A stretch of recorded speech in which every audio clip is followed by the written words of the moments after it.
आप सभी का स्वागत करता है संकाय विकास कार्यक्रम भारतीय ज्ञान प्रणाली एवं शोध प्रगति में। किसी भी कार्य के शुभारंभ में ईश्वर को याद किया जाता है। इस दान के लिए मैं बुलाना चाहूंगी बायोटेक प्रथम वर्ष की छात्रा समृद्धि।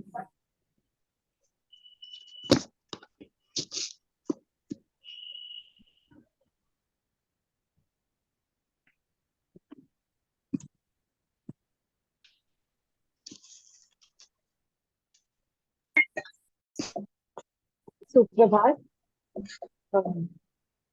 वक्रतुण्डं महाकाय सूर्यकोटि समप्रभा निर्विघ्नं कुरु मे देव सर्वकार्येषु सर्वदा।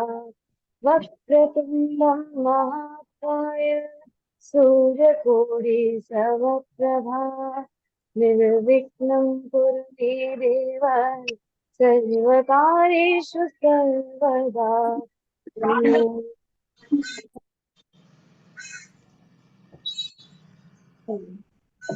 इसके साथ मैं बुलाना चाहूंगी अपने विभागाध्यक्षा डॉक्टर एस प्रीति को स्वागत भाषण। मैम। धन्यवाद रजिया जी। अनैवरुक्कुम कालै वनक्कम। गुरु ब्रह्मा गुरु विष्णु गुरु देवो महेश्वरा गुरु साक्षात परम ब्रह्मा तस्मै श्री गुरुवे नमः। हिंदी विभाग विज्ञान एवं मानविकी संकाय एवं आंतरिक गुणवत्ता आश्वासन प्रकोष्ठ के संयुक्त तत्वाधान में एसआरएम विज्ञान एवं प्रौद्योगिकी संस्थान द्वारा 6 दिवसीय अंतर्राष्ट्रीय संकाय विकास कार्यक्रम जिसका विषय भारतीय ज्ञान प्रणाली एवं शोध प्रवृत्ति। इस आभाषण पर उपस्थित आज के हमारे मुख्य अतिथि आदरणीय डॉक्टर रणधीर नंदन जी का स्वागत हम विभाग की ओर से पूरे हर्षोल्लास के साथ करते हैं। सर, आपका स्वागत है। साथ ही पटल पर उपस्थित समस्त बहुत बहुत स्वागत अभिनंदन करती हूँ।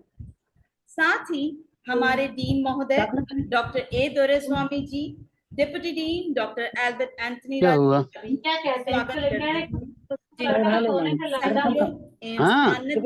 हूँ, जिनका हमेशा विभाग कृपया सभी लोग अपने माइक जो है वो म्यूट रखें।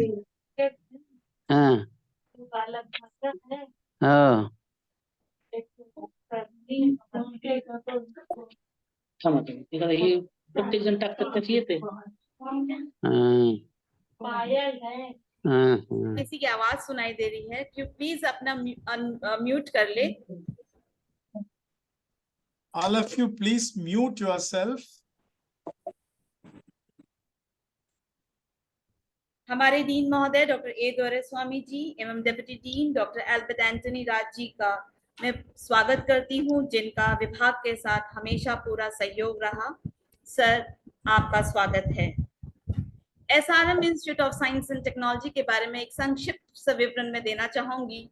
SRM institute of science and technology Tamil Nadu के चेंगलपट्ट जिले में स्थित है और हमारे चांसलर, हमारे संस्थापक डॉक्टर टी.आर. पारिवेंद्र जी हैं। इन्होंने सपना 1969 में एक नाइटिंगेल स्कूल के साथ इन्होंने अपने आरंभ किया। शिक्षा जगत में इन्होंने अपना कदम रखा और आज 46 वर्षों में आज एसआरएम इंस्टीट्यूट ने पूरे देश में इनकी काफी हमारे पूरे देश में शाखाएं हैं। चेन्नई में ही इनकी 4 शाखाएं हैं, वड़पल्ली, रामापुरम कैंपस, तिरची कैंपस है, मोदी नगर कैंपस है हमारा, हरियाणा, सिक्किम में हमारे कैंपस है। सो ये दक्षिण भारत के काटांग कोलुतुर जगह पे स्थित है, चेंगलपट्ट डिस्ट्रिक्ट में। एसआरएम यानी श्री रामस्वामी मेमोरियल उनके पिता के नाम पर उन्होंने ये इसकी स्थापना की थी। और सर, हम अपने एसआरएम परिवार की तरफ से इस पटल पर उपस्थित समस्त विद्वजनों का मैं स्वागत करती हूँ। आज के इस 6 दिवसीय एफडीपी फैकल्टी डेवलपमेंट प्रोग्राम का ध्येय क्या है, क्या उद्देश्य है, राष्ट्रीय शिक्षा नीति, जिसे 29 जुलाई 2020 को भारत के केंद्रीय मंत्रिमंडल द्वारा आयोजित किया गया, जिसका प्रधान लक्ष्य सदियों की आसीन ज्ञान परंपरा को पुनर्जीवित करके जन जन तक पहुंचाना और उसे साक्षात्कार द्वारा एक आदर्श समाज का निर्माण करना। प्राचीन भारत ने व्याकरण, खगोल, अनुष्ठान, आयुर्वेद, ज्योतिष एवं संगीत द्वारा आविष्कृत विचारों और तकनीकों का आधुनिक विज्ञान और प्रौद्योगिकी मूलाधार को दृढ़ करने में अद्भुत योगदान दिया है। इसी को ध्यान में रखते हुए भारत सरकार ने राष्ट्रीय अनुसंधान फाउंडेशन की स्थापना की, जिनका प्रमुख लक्ष्य शोध की संस्कृति को सक्षम बनाना, ताकि भारतीय ज्ञान परंपरा के लाखों पांडुलिपियों को शोध के माध्यम से संजोया जा सके। परंपरा जो हमारी विरासत है, हर भारतीय की अपनी पहचान है, जिसे सुरक्षित करके मजबूत भविष्य की नींव रखी जा सकती है। इस संकाय विकास कार्यक्रम का मूल ध्येय शोध में प्राचीन सिद्धांतों को अपनाकर किस प्रकार शिक्षा को ज्ञानोन्मुख, मूल्यवान व रोजगारोन्मुख बनाया जा सके, इस एफडीपी का मूल ध्येय यही है। मैं पुनः अपने विभाग की तरफ से, एसआरएम परिवार की तरफ से पुनः आप सबका स्वागत करती हूँ। जय हिंद, जय Bharat.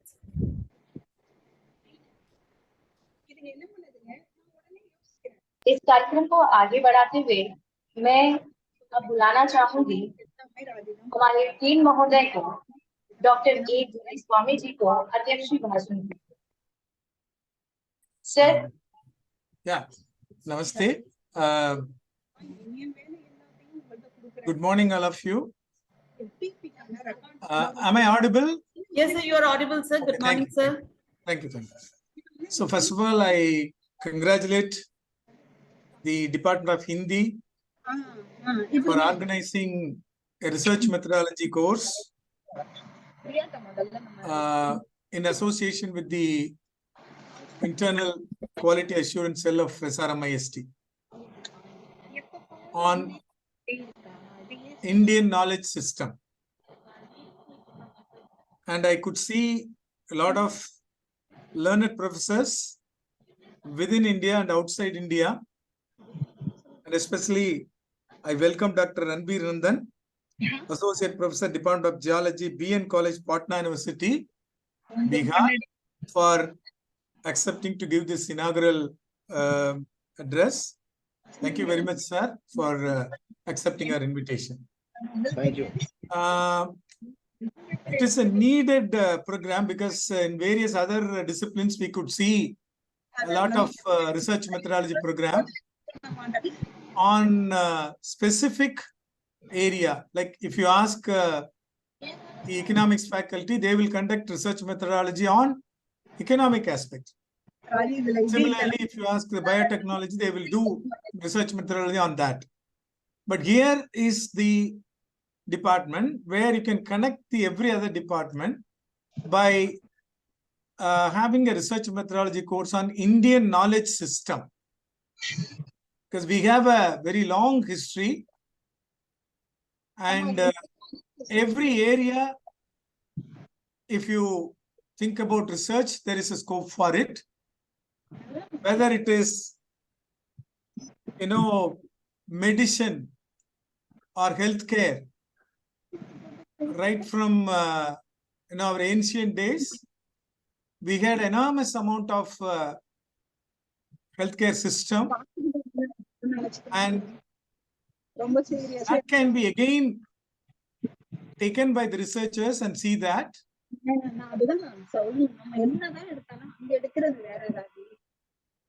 Dr. A. Pervin, please mute yourself. Okay.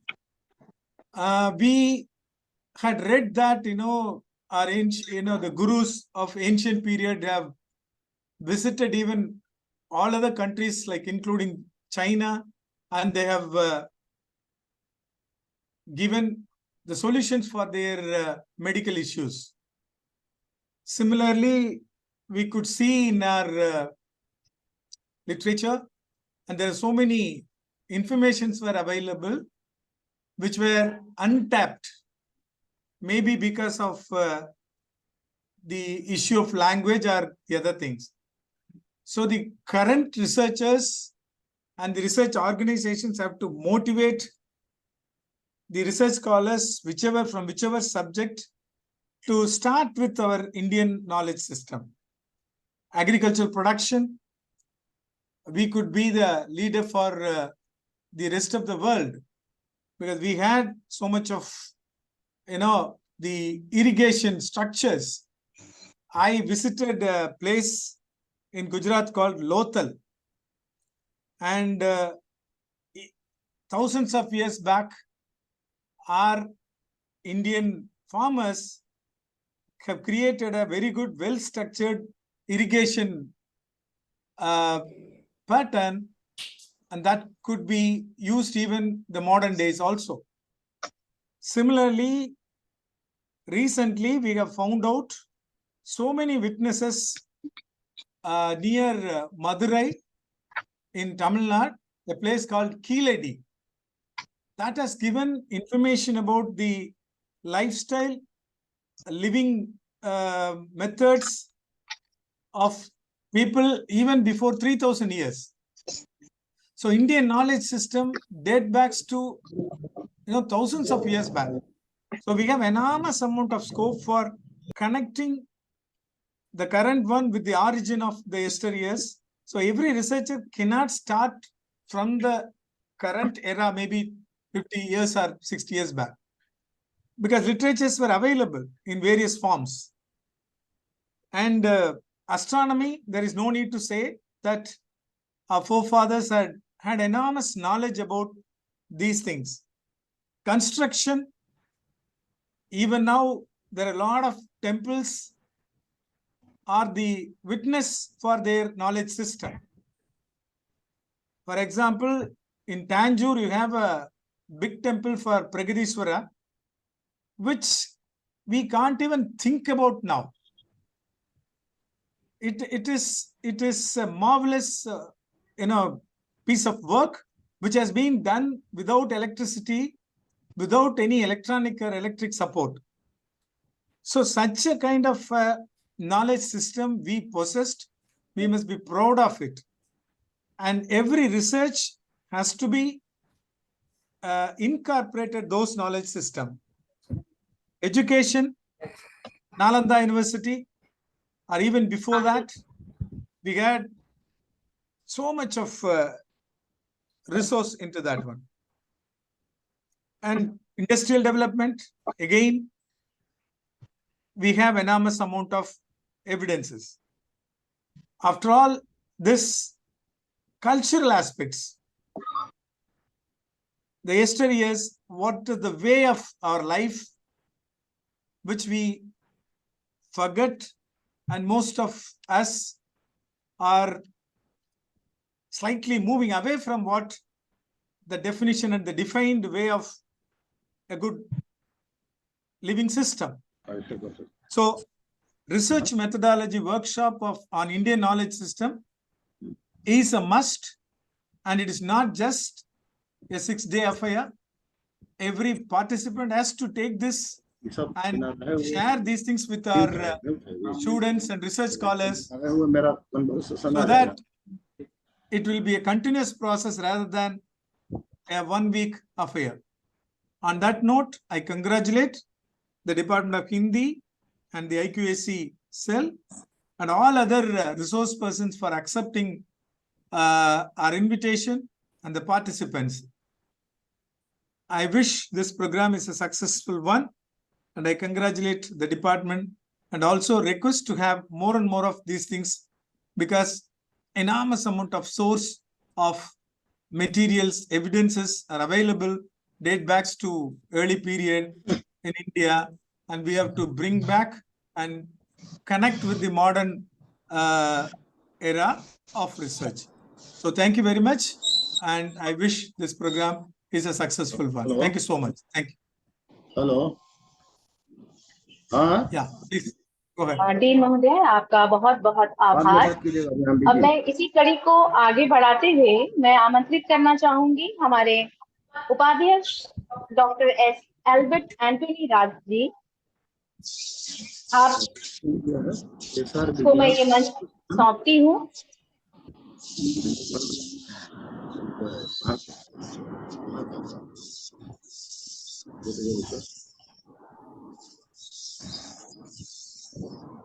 Hindi विभाग doctor Albert Antony Raj ji. I think sir is not available. Okay. I don't see. अच्छा, हाँ जी, क्षमा याचना के साथ मैं अब ये कड़ी बढ़ाते हुए आगे, और मैं चाहूंगी कि हमारे विभाग अध्यक्ष, हमारे आज के मुख्य अतिथि डॉक्टर रणबीर नंदन जी का संक्षिप्त परिचय देते हुए इस कार्यक्रम को आगे बढ़ाएं। आज के इस कार्यक्रम के मुख्य अतिथि के रूप में हमारे साथ जुड़े डॉक्टर रणबीर नंदन सर, जो कि छात्र जीवन से ही अखिल भारतीय विद्यार्थी परिषद के साथ जुड़कर छात्र राजनीति में सक्रिय रहे। 1984 में पटना विश्वविद्यालय छात्र संघ में महासचिव भी रहे।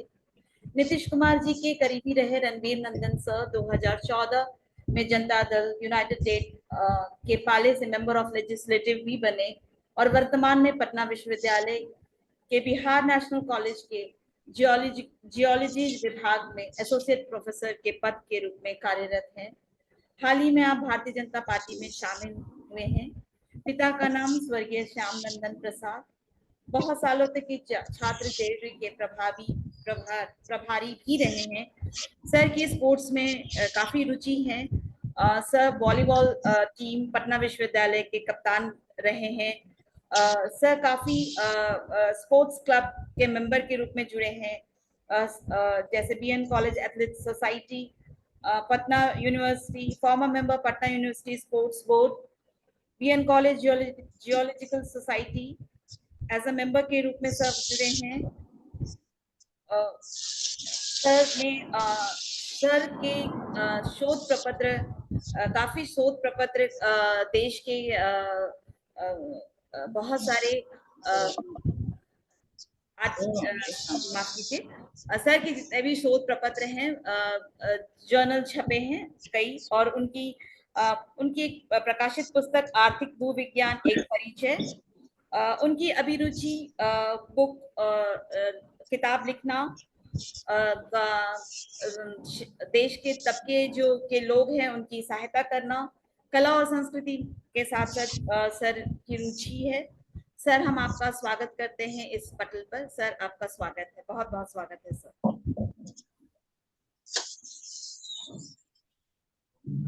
आरंभ करूं? हेलो। हाँ सर, जी सर, ऑडियो लगी। जी सर, आप बोल सकते हैं। मेरी आवाज मिल रही है? हाँ सर। जी सर, आपसे बोल सकते हैं। सबसे पहले मैं हिंदी विभाग विद्वान बहुत कम सुनाई को धन्यवाद देना चाहूंगा और आयोजकों को धन्यवाद देना चाहूंगा कि जिन्होंने एक सामयिक विषय भारतीय ज्ञान परंपरा विभाग के विषय में आज एक संगोष्ठी आयोजित की है। मैं कुछ इतिहास की बातें करना चाहता हूं। क्यों हम भारतीय विज्ञान को और भारतीय ज्ञान परंपरा को क्यों हम प्राचीनतम कहते हैं, और क्यों हम अपने सिविलाइजेशन को विश्व का सबसे प्राचीन सिविलाइजेशन कहते हैं। आप देखेंगे प्रवाह जो है, फ्लो कहां से कहां हुआ। हमारे और थोड़ा वेस्टर्न इतिहासकार में जो डिफरेंस है वह यही डिफरेंस है कि उनका कहना है कि हमारी सभ्यता प्राचीन है और हम कहते हैं कि हम प्राचीनतम हैं। तो हमारे पास प्रमाण है इसके। अब शास्त्र का आप अध्ययन करेंगे तो सबसे पहले हमारे यहाँ राम हुए और उसके बाद कृष्ण हुए। मतलब सभ्यता पूरब से चली, पश्चिम की ओर आई, फिर सभ्यता का प्रवाह पश्चिम की ओर हो गया। तो जब सभ्यता पूरब से चली तो इसका मतलब हुआ कि भारतवर्ष की जो सभ्यता है वह सबसे पुरानी है, और इस सिविलाइजेशन ने पूरे विश्व में ज्ञान दिया और सभ्यता दी। अब शिक्षा विभाग भारत सरकार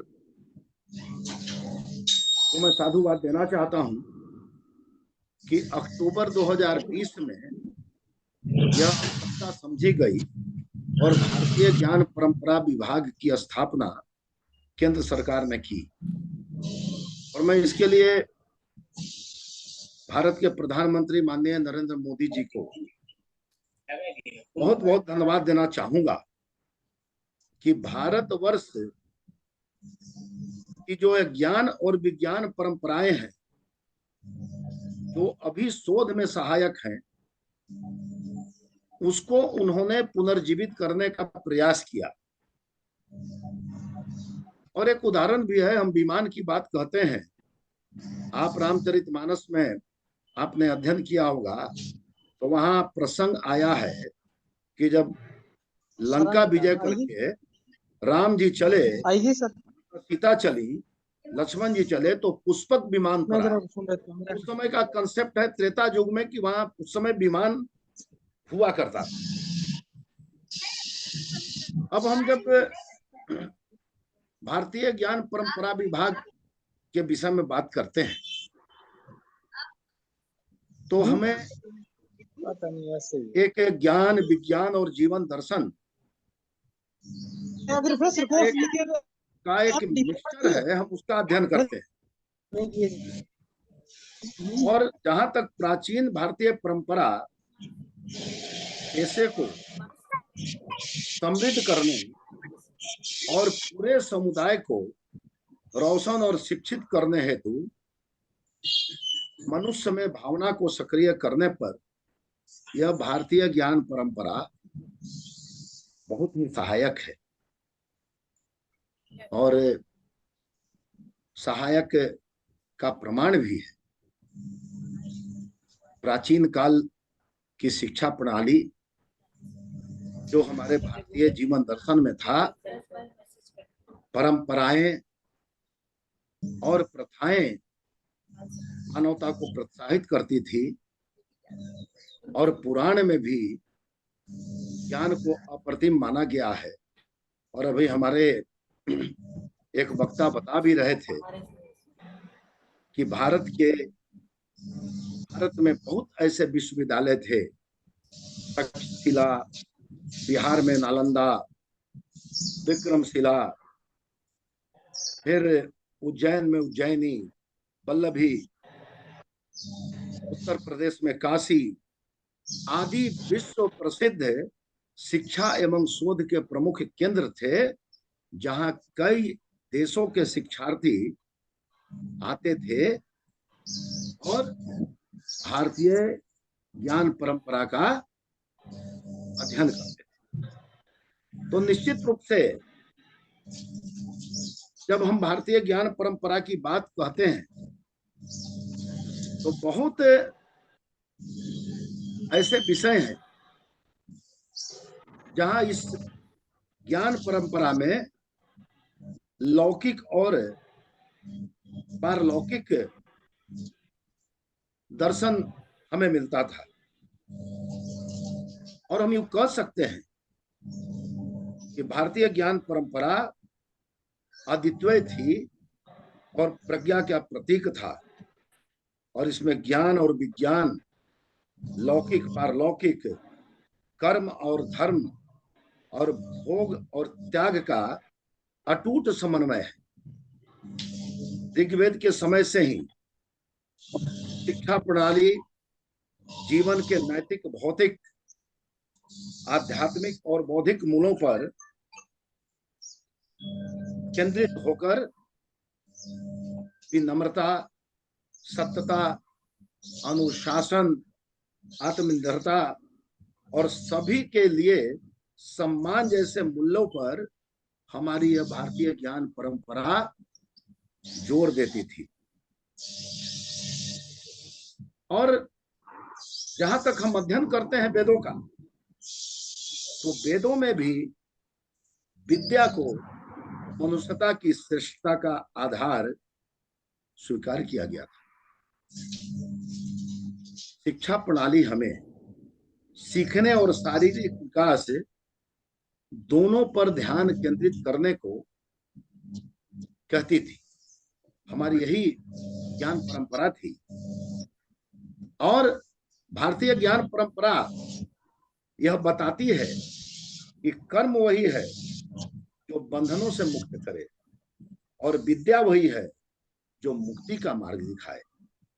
इसके अतिरिक्त जो भी कर्म है वह सब निपुणता देने वाले मात्र है और शिक्षा के इस संकल्प को भारतीय परंपरा में अंगीकृत कर तदनुरूप ही विश्वविद्यालयों और गुरुकुलों में भारतीय ज्ञान परंपरा के अंतर्गत शिक्षा दी जाती थी। घर, मंदिर, पाठशाला तथा गुरुकुल में संस्कार युक्त स्वदेशी शिक्षा दी जाती थी। अब जब हम थोड़ा विस्तृत जाते हैं ज्ञान परंपरा में, तो फिर हम इसके प्रभाव के विषय में जरूर डिस्कस करते हैं। आखिर भारतीय ज्ञान परंपरा क्या रही है? भारतीय ज्ञान परंपरा के अंतर्गत जिस विषय वस्तु को आधुनिक विषयों के रूप में पढ़ाने की संस्तुति की गई उसमें प्राचीन बीज गणित, ज्योतिष, भारतीय वाद्य यंत्र, भाषा विज्ञान, धातु शास्त्र, वास्तुशास्त्र, मूर्ति विज्ञान और प्राचीन भारत में जल प्रबंधन आदि वेद वेदांत, भारतीय छंद, व्याकरण आदि सारा विषय समाहित है। और ये भी बात है कि भारतीय ज्ञान को जब हम उस परंपरा को प्रोत्साहन करते हैं, इसे प्रतिगामी मानकर भूला दिया गया था, आज केंद्र सरकार उसकी सूध ले रही है। और मुझे प्रसन्नता है कि राष्ट्रीय शिक्षा नीति में भारतीय ज्ञान परंपरा के अध्ययन अध्यापन पर विशेष बल दिया गया है। नई पीढ़ी को भारतीय ज्ञान परंपरा से जोड़ने की दिशा में यूजीसी ने गंभीर पहल की है। प्रत्येक विषय कोर्स में अब भारतीय ज्ञान परंपरा से संबंधित ऐसी बातों को जोड़ा जा रहा है जिससे नई पीढ़ी में भारतीय होने का गौरवबोध जागृत होगा। अब हम निश्चित रूप से जिस पद्धति से हम दिग्भ्रमित हुए, उस मैकाले प्रवर्तित शिक्षा व्यवस्था की आलोचना हम वर्षों से नहीं बल्कि कई दशकों से सुनते आ रहे हैं और उसका विरोध भी कर रहे हैं। तमाम शिक्षाविदों ने उसके दुष्प्रभावों पर प्रकाश डाला है। और यह भी बात विदित है कि अंग्रेजों ने सदियों से चली आ रही भारतीय ज्ञान परंपरा की न केवल उपेक्षा की बल्कि उसे नष्ट भ्रष्ट भी किया। वे कला, संगीत, साहित्य, न्याय, दर्शन, स्थापत्य, मूर्तिकला, योग, धातु विज्ञान, वस्त्र निर्माण, रसायन शास्त्र, गणित, खगोल, ज्योतिष, चिकित्सा और कृषि आदि विविध क्षेत्रों में भारतीयों की समुद्र और गौरवशाली ज्ञान परंपरा से भली तरह परिचित थे। इसी कारण उन्होंने हमारी परंपरा को नष्ट भ्रष्ट किया और उस परंपरा को अपने यहाँ जाकर उन्होंने लागू किया और ज्ञान के इन परंपरागत स्रोतों को सुनियोजित तरीके से हम सभी भारतीयों में हीन भावना को विकसित किया। लेकिन अभी वह समय आ गया। वैसे मैकाले शिक्षा पद्धति के जो पोषक आज बहुत से लोग भारत में हैं जो उस मैकाले शिक्षा पद्धति के पोषक हैं, लेकिन यह जो भारतीय ज्ञान परंपरा विभाग की स्थापना हुई है वह कुछ दिनों में भारत के संस्कार को और विकसित करेगी, भारत के विद्यार्थियों को विकसित करेगी और मेरा मानना है कि यह देश जो सोने की चिड़िया कहा जाता था, पुनः भारत जो है इस भारतीय ज्ञान परंपरा विभाग की स्थापना से भारत जो माता जो है पुनः विश्व माता कहलाएगी। यही मेरी शुभकामना है। पुनः आयोजकों को बहुत बहुत बधाई और धन्यवाद।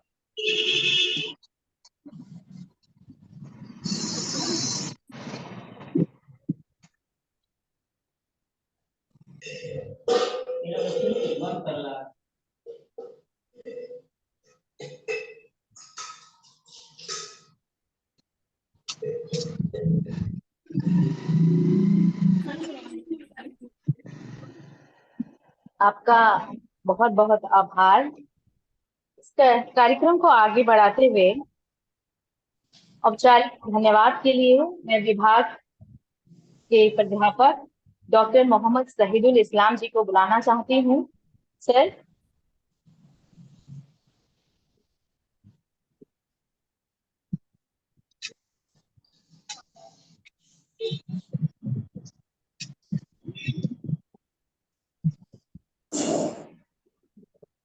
मेरी आवाज आ रही है?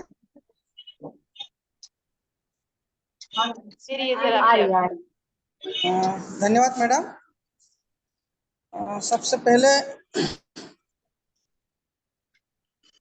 भारतीय ज्ञान विज्ञान प्रणाली एवं शोध प्रविधि विषय पर आयोजित 7 दिवसीय संकाय विकास कार्यक्रम का आज का उद्घाटन सत्र का मुख्य अतिथि आदरणीय डॉक्टर रणवीर नंदन जी को मैं विभाग की ओर से तहे दिल से शुक्रिया अदा करता हूं। सर आपने अपने व्यस्तता में रहते हुए भी हमारे साथ जुड़े हैं और हमें ज्ञानवर्धन कराए हैं। इस अवसर पर आपको तहे दिल से विभाग की ओर से मैं शुक्रिया अदा करता हूँ। धन्यवाद धन्यवाद। साथ ही साथ संकाय के डीन आदरणीय डीन सर ए दुराईस्वामी सर को भी तहे दिल से शुक्रिया अदा करता हूँ। सर ने व्यस्त में रहते हुए भी हमें इस कार्यक्रम को सफल बनाने के लिए मार्गदर्शन किया है। सर को भी मैं तहे दिल से शुक्रिया अदा करता हूँ। साथ ही साथ हमारे deputy dean doctor S Albert Antony Raj को भी तहे दिल से मैं शुक्रिया अदा करता हूँ। सर का भी मार्गदर्शन हमें प्रोत्साहित किया है। उन्होंने भी व्यस्त रहते हुए भी हमें इस कार्यक्रम को सफल बनाने के लिए मार्गदर्शन किया है। साथ ही साथ इस कार्यक्रम में जुड़े देश के विविध विश्वविद्यालयों एवं महाविद्यालयों शोधार्थियों को भी मैं तहे दिल से विभाग की ओर से शुक्रिया अदा करता हूं, क्योंकि इस कार्यक्रम की शान है आप लोग है। आप लोग के सहयोग के बिना यह कार्यक्रम कतई सफल नहीं हो पाएगा। इसी अवसर पर मैं पुनः विभाग की ओर से शुभकामनाएं एवं धन्यवाद ज्ञापन करता हूं।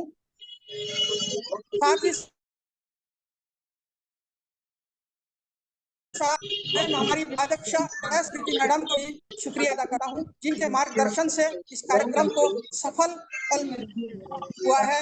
उनको भी मैं तहे दिल से शुक्रिया अदा करता हूं। साथ ही साथ इस कार्यक्रम की संयोजिका डॉक्टर एस रजिया बेगम मैडम को भी मैं तहे दिल से शुक्रिया अदा करता हूं। साथ ही साथ पुनः सबको एक बार इस उद्घाटन सत्र के लिए शुक्रिया अदा करते हुए मेरा इसी बातों में मैं अपना वक्तव्य समाप्त करता हूँ। बहुत बहुत धन्यवाद। बहुत बहुत आभार इस्लाम सर। और मुझे लगता है कि मैं एक बार जरूर कहना चाहूंगी कि आभासी पटल है, लेकिन यहाँ पर जितने साथी जुड़े हैं सभी शिक्षक हैं और बार बार कह रहे हैं कि अपना जो माइक्रोफोन है उसे म्यूट रखें। और मैं लगातार देख रही हूँ कि लोग जो है यहाँ पे अपना माइक्रोफोन म्यूट नहीं रखे हैं। जैसे कि जितेंद्र सर है, संतोष कुमार जी हैं, डॉक्टर राजेश कुमार सेठिया जी हैं। ऐसे में क्या हो रहा है कि जब कोई भी हमारे यहाँ बोलेंगे, अभी भी कोई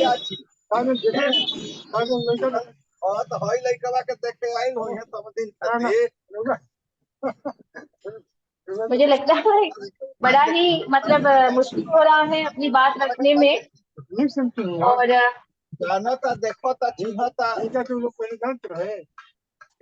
और राजेश कुमार सेठिया जी, और मुझे लगता है कि आपकी मैम एडमिन की तरफ से म्यूट होता है, आप लोग कोशिश करके देखिए, आप लोग म्यूट कर मैम दीजिए मैम उनको। रजिया मैम, हाँ नहीं रजिया नहीं, मैम म्यूट होता रेखा। है।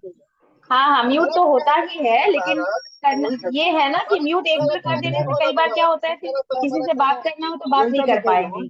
हमारा के चिन्हाला बिना उनका कौन हो रहा भाई बताई हमारा के कर पड़ी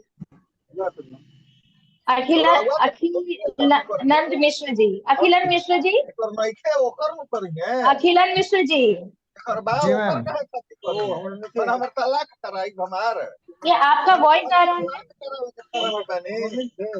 कहां बा पटल में उपस्थित सभी विद्वजनों में हमारे सहपाठियों से विनम्र निवेदन है कि आप अपने माइक को म्यूट कर ले।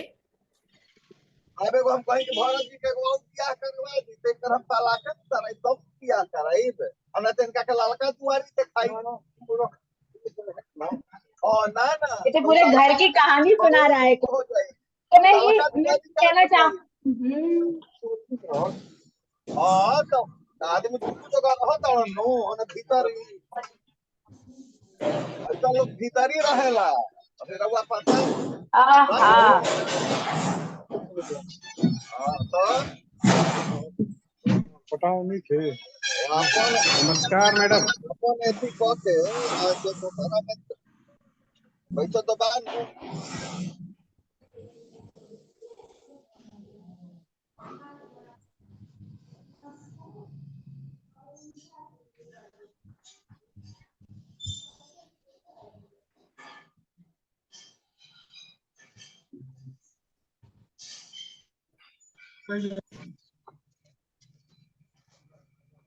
अभी